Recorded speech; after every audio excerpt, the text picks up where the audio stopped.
দয়া করে আমাকে ভিতরে যেতে দিন। এটা তোমার জায়গা না, চলে যাও। ভিক্ষুকীদের জন্য না এটা, যাও। চুপ কর, তোর সাহস কি করে হয় এমন কথা বলার? জানিস আমি কে? একটা নামি দামি কলেজের গেটে দাঁড়িয়ে আছে এক সাধারণ মেয়ে, মনিকা।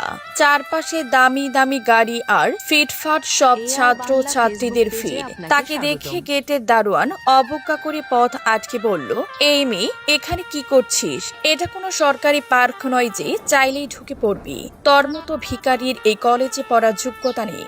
মনিকা শান্ত গলায় বলল, আমি প্রিন্সিপাল স্যারের সাথে দেখা করতে চাই। দারোয়ান হা হা করে হেসে উঠল। প্রিন্সিপাল, অ্যাপয়েন্টমেন্ট আছে এখানে শুধু বড়লোকের ছেলেরাই পড়ে, ভাগ এখান থেকে।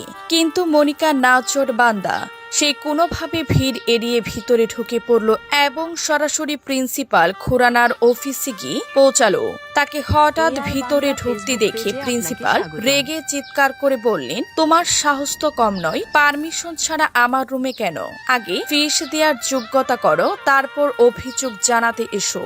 মনিকা ধীর স্থির কণ্ঠে বলল, স্যার, আমি এই কলেজের হোস্টেলে ছাত্রীদের থেকে বেআইনিভাবে অতিরিক্ত টাকা নেওয়া হচ্ছে এবং তাদের সাথে খারাপ ব্যবহার করা হচ্ছে, সে অভিযোগ নিয়ে এসেছি। প্রিন্সিপাল দম্বের সাথে বললেন, এই কলেজ আমার, এখানে আমার নিয়মে সব চলবে, বের হয়ে যাও। মনিকা কোনো কথা না বলে বাহিরে বেরিয়ে এলো। মনিকা গভীর এক দীর্ঘশ্বাস ফেলে ফোন বের করে একটি মেসেজ লিখলো, লোকেশন কনফার্ম। হঠাৎ পুরো ক্যাম্পাস পুলিশের সাইরেনের শব্দে কেঁপে উঠল। দ্রুত গতিতে তিনটি পুলিশের গাড়ি ভিতরে এসে থামল। প্রিন্সিপাল খুরানা ঘাবড়ে গিয়ে বাহিরে দৌড়ে এলেন। গাড়ি থেকে নামলেন শহরের এসএসপি বিক্রম রাঠোর। সবাই ভাবল হয়তো এই মেয়েটিকে গ্রেফতার করা হবে, কিন্তু সবাইকে অবাক করে দিয়ে এসএসপি সরাসরি মনিকার সামনে গিয়ে স্যালুট ঠুকলেন। তিনি আসলে ছিলেন ছন্দবেশী আশা ডিএম মনিকা। তিনি প্রিন্সিপালের দিকে তাকিয়ে বললেন, মিস্টার খুরানা, আমি এখানে পড়ার সুযোগ খুঁজতে আসিনি, আপনার দুর্নীতির সাম্রাজ্য ধ্বংস করতে এসেছি।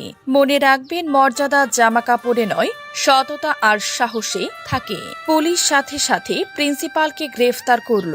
মনিকা উপস্থিত ছাত্র ছাত্রীদের উদ্দেশ্যে বললেন, অন্যায়ের বিরুদ্ধে আওয়াজ তোলার জন্য কোনো বড় ব্যাকগ্রাউন্ড লাগে না, শুধু সাহস লাগে। আইন সবসময় সত্যের পক্ষে।